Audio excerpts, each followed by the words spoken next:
Hello, what's up guys? Welcome back to our channel Kita United. Alright, so hari ini kita akan berbincang mengenai Harry Maguire. Alright, kepada korang yang tak tahu, Harry Maguire ada menerima tawaran untuk menyertai West Ham. Tetapi ada beberapa faktor yang menyebabkan West Ham menarik bidaan tersebut dan mungkin menolak daripada membeli Harry Maguire. Alright, so sebelum kita mulakan, pastikan korang tekan butang like, share dan subscribe. So, let's get to it. Okay, yang pertama, West Ham membuat bidaan sebanyak 20 juta pound dan nilai bidaan ini telah pun ditolak oleh Man United. Okay, Man United meletakkan nilai Harry Maguire sekitar 40 ke 50 juta pound. Dan mereka masih lagi belum menerima mana-mana tawaran daripada mana-mana kelab yang bersetuju untuk membayar nilai tersebut.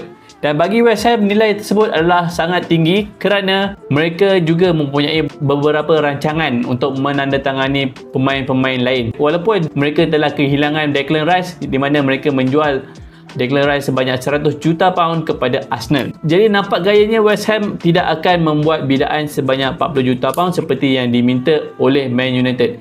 Tetapi sekiranya mereka membuat bidaan sebanyak 35 juta pound, mungkin Man United akan mempertimbangkan tawaran tersebut. Yang kedua, umur Harry Maguire yang sudah mencecah 30 tahun. Okey, jadi West Ham menolak untuk menandatangani Harry Maguire atas faktor umur juga, dan nilai 40 juta pound yang diletakkan oleh Man United terhadap Harry Maguire yang sudah berumur 30 tahun itu adalah dikira tidak munasabah, dan ia menjadi satu faktor untuk mereka tidak menandatangani Harry Maguire. Dan satu lagi faktor yang menyebabkan mereka enggan menandatangani Harry Maguire adalah disebabkan gaji dia.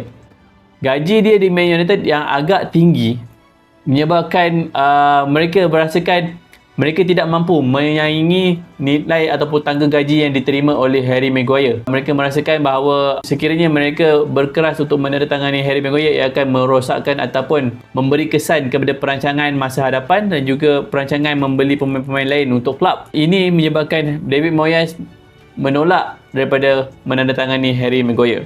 Dan itu pada West Ham punya side. Walaupun ada beberapa klub yang dikatakan berminat untuk mendapatkan Harry Maguire, tapi setakat ini Man United tidak menerima sebarang tawaran daripada klub-klub terbabit.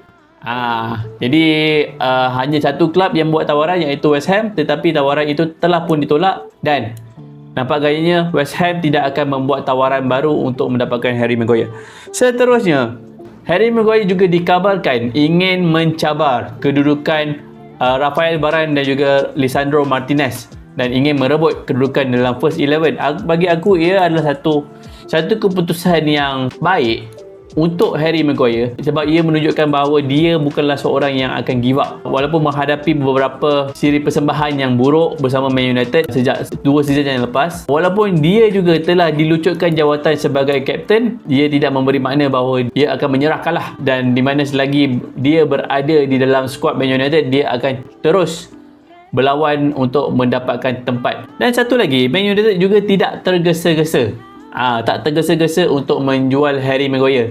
Erik ten Hag pun ada mengatakan bahawa dia inginkan Maguire untuk bersama dalam skuad dia, dan Harry Maguire juga terlibat dalam perlawanan persahabatan sebelum ini. Jadi Erik ten Hag masih mahukan Harry Maguire walaupun dia telah menurunkan jawatan Harry Maguire sebagai kapten, tapi dia masih mahukan Harry Maguire untuk berada dalam skuad dan menjadi backup kepada pertahanan dia yang lain. Dan ini adalah satu benda yang bagus bagi aku sebab Man United ada 4 sahaja pemain pertahanan yang aktif sekarang. Kita ada Rafael Varane, Martinez, Lindelof dan juga Harry Maguire. Dan sekiranya Harry Maguire dilepaskan, mereka terpaksa mencari pemain pertahanan baru untuk menggantikan tempat Harry Maguire. Dan ia bukanlah satu tugas yang mudah sebab ia bukan satu fokus untuk Man United buat masa ini, di mana Man United sekarang fokus kepada striker dan juga defensive midfield.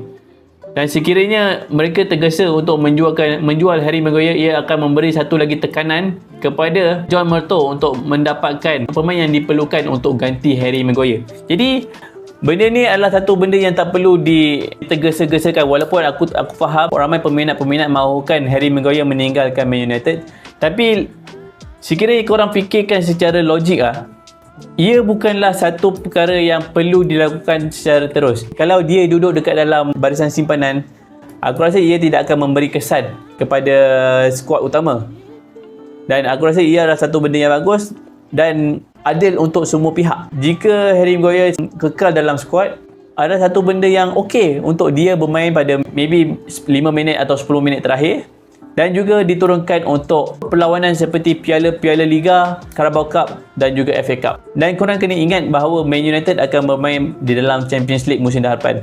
Jadi pool of players mesti tinggi dan jadual perlawanan pasti akan menjadi padat, dan Man United tak boleh sewenang-wenangnya menjual pemain-pemain yang dirasakan tidak diperlukan, melainkan ada perancangan yang rapi untuk menggantikan pemain yang dijual tersebut. Dan bagi aku sependapat dengan Erik ten Hag, Man United tak perlu tergesa-gesa jual, dan aku okey je kalau dia berada di dalam skuad. Tapi aku tak tahu korang macam mana pula. Jadi apa pendapat korang mengenai Harry Maguire ini? Patut tak Man United menjual Harry Maguire dalam kadar segera, ataupun kita patut relax mengenai hal Harry Maguire? Komen dekat bawah. Dan sekiranya korang suka dengan video kali ini, pastikan korang tekan butang like, share dan subscribe. So aku jumpa korang dalam next video. Bye bye.